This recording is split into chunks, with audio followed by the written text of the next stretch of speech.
20वीं century यानी 20वीं सदी जहाँ दुनिया ने टेक्नोलॉजी और तरक्की के सपने देखे, वहीं सेंचुरी की एक ऐसी कहानी भी लिखी गई है जहाँ इंसानियत की सबसे भयंकर मौत हुई। उसका नाम था हॉलोकॉस्ट। एक ऐसी जीनोसाइड, एक ऐसा नरसंहार जहाँ 60 लाख से ज़्यादा जूइश यानी यहूदी लोगों को मारा गया। उसमें रोम के जिप्सीज, कुछ अपाहिज और पॉलिटिकल अपोनेंट भी शामिल थे। उनको सिर्फ इसलिए मारा गया क्योंकि वो एक अलग रेस के थे, यानी अलग जाति के थे। ये सिर्फ एक इतिहास नहीं है, ये एक चेतावनी है। इसे इग्नोर करना इंसानियत को दोबारा खतरे में डालना है। So hello everyone, I am Anjali and you are watching seeking fact, जहाँ इस वीडियो में हम बात करेंगे दुनिया के अब तक के सबसे बड़े नरसंहार की, जो था हॉलोकॉस्ट जीनोसाइड, जो हिटलर ने जर्मनी में किया था वर्ल्ड वॉर 1 के बाद। 1920 की जर्मनी में जूइश लोग वेल एजुकेटेड थे, डॉक्टर्स थे, लॉयर थे, आर्टिस्ट थे।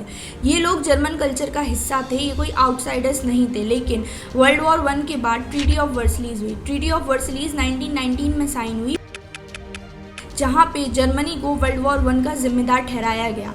इसकी वजह से जर्मनी पूरी तरीके से बर्बाद हो गया। बहुत महंगाई बढ़ी, बेरोजगारी बढ़ी, ह्यूमिलेशन हुआ और इसी वैक्यूम में एंट्री हुई एडोल्फ हिटलर की।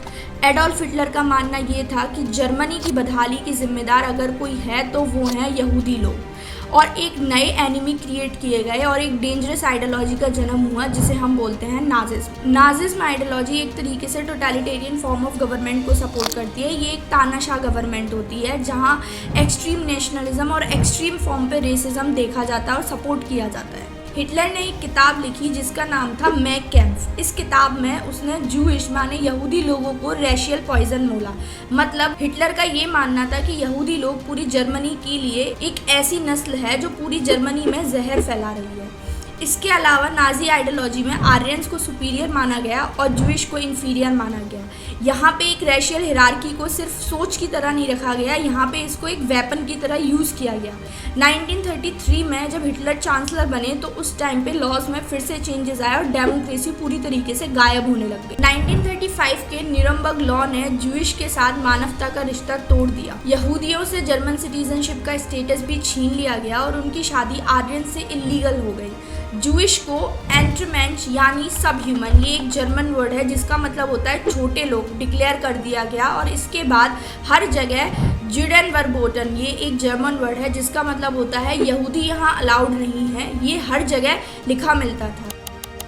ये एक स्लो पॉइजन था जिसने डिग्निटी को सिस्टमैटिकली डिस्ट्रॉय किया। हॉलोकॉस्ट जीनोसाइड की असल शुरुआत 9 नवंबर 1938 में हुई, जब एक जर्मन डिप्लोमेट जिनका नाम था क्रिस्टनेक्ट, उनकी मौत हुई और जर्मनी ने उस मौत का बदला सारे यहूदियों से लिया, क्योंकि जर्मनी का ये मानना था कि यहूदी ही इस मौत के जिम्मेदार हैं।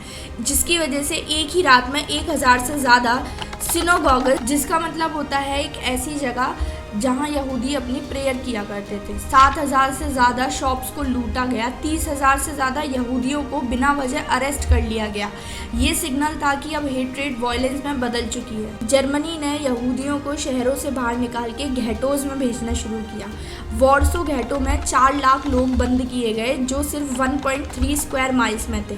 असल में अगर 4 लाख लोगों को एक जगह इकट्ठा करना है तो उसके लिए कम से कम 10 से 15 स्क्वायर किलोमीटर की जगह तो होनी ही चाहिए। इसके अलावा वहाँ पर फूड राशनिंग भी थी जिसमें 184 कैलोरीज पर डे हर एक यहूदी को दी जाती थी। ये कैलोरीज इतनी कम थी कि एक एडल्ट की मौत भूख से तड़प तड़प कर ही हो जाती थी। वहाँ पर हंगर, डिजीज और डिप्रेशन ने लोगों का जीना मुश्किल कर दिया था। फिर भी कुछ लोग सीक्रेटली आर्ट, एजुकेशन और रेजिस्टेंस जिंदा रखे हुए थे। 20 जनवरी 1942 में 15 नाजी ऑफिशियल्स द्वारा जर्मनी के नरसंहार की पटकथा लिखी गई वार्नसी कॉन्फ्रेंस में। इन्होंने 90 मिनट में डिसाइड कर लिया कि अब यहूदियों को पूरी तरीके से ख़त्म करने के लिए हमें क्या करना है, और उन्होंने डिसाइड किया कि final solution to Jewish question is equals to total extermination. ये कोई डिसीजन जो था जल्दबाजी में लिया हुआ कोई डिसीजन नहीं था, ब्यूरोक्रेटिक ऑर्गेनाइज्ड मर्डर प्लान था, जहाँ पे ट्रांसपोर्ट्स के logistics, gas chamber, death rate सब कैलकुलेट हुआ। हिस्ट्री में पहली बार एक जीनोसाइड को इंडस्ट्रियल स्केल पे एग्जीक्यूट किया गया। कॉन्सेंट्रेशन कैंप कैंप्स और डेथ कैंप्स अलग थे। ऑज़विट्स, ट्रेम्पलिंग, बेल्जैक, सोबीबोर ये सिर्फ कैंप्स नहीं थे, ये मौत की फैक्ट्रीज थी। जूइश को ट्रेन्स में कैटल जैसे भरा जाता था, उन्हें बोला जाता था कि आपको काम मिलेगा, कपड़े बदल लो, फिर उन्हें गैस चैम्बर्स में ले जाया जाता था जहाँ जैक्लॉन बी गैस से उन्हें मार दिया जाता था। ये जैक्लॉन बी कोई नॉर्मल गैस नहीं थी, एक पेस्टिसाइड था जो कीड़े मारने की दवाइयों के लिए यूज़ होता था। रोज़ाना हज़ारों से ज़्यादा लोगों को मारा जाता था और बॉडीज़ को जलाने के लिए 24 घंटे शमशान घाट चले रहते थे। ऑज़विट्स में एक नाम बहुत ज़्यादा फेमस था, वो था डॉक्टर जोसेफ मेंगले। इन्हें एंजल ऑफ डेथ बोला जाता था। एंजल ऑफ डेथ का मतलब है कि मौत का फरिश्ता। इन्होंने एक ट्विंस पर इतने हॉरिफाइंग एक्सपेरिमेंट किए थे कि उन्हें बिना एनेस्थीसिया दिए सर्जरी कर दी और आईबॉल्स को भी बदल दिया बहुत सारे केमिकल्स को यूज़ करके। ये सारी चीज़ें वहाँ साइंस के नाम पर हो रही थी। आप में से बहुत सारे लोगों ने 10th में एक नोवेल पढ़ी होगी जिसका नाम था the diary of a young girl.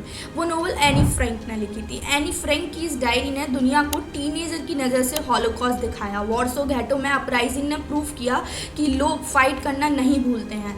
बहुत सारे लोगों में से कुछ लोग ऐसे भी थे जैसे कि ऑस्कर शेंडलर, जिन्होंने अपनी फैक्ट्री में 1200 से ज़्यादा यहूदी लोगों को बचाया। उन्होंने दिखाया कि इंसानियत की रोशनी अंधेरे में भी जलती है। आखिरकार 1945 में कैंप्स लिबरेट हुए, उन्हें आज़ादी मिली और एलाइड सोल्जर्स ने जब अंदर देखा तो वहाँ मंजर बहुत खौफनाक था। चारों तरफ स्केलेटन्स थे, ओपन पिट्स थे और हॉरर था। सर्वाइवर्स का बोलना था कि जिंदा हैं पर जिंदगी नहीं रही है।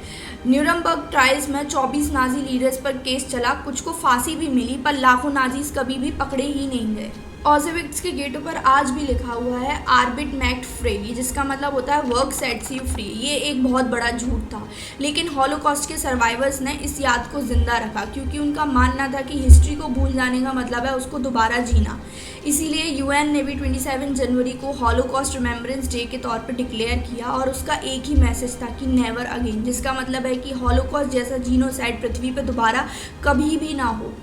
हॉलोकॉस्ट एक ऐसा चैप्टर है जो हमें दिखाता है कि कितनी जल्दी एक सिविलाइज सोसाइटी बारबरिक बन सकती है। जब हेट को नॉर्मलाइज किया जाए, जब साइलेंस कॉम्प्लिसिटी बन जाए तो अब हॉलोकॉस्ट होता है। अगर आप सोचते हैं ऐसा दोबारा नहीं हो सकता है तो हिस्ट्री को ध्यान से पढ़िए। आज भी दुनिया के कई कोने में हेट्रेड फिर से पनप रही है। So if you find this video informative and if you find this video interesting, then please do like, share and subscribe to our channel Seeking Facts.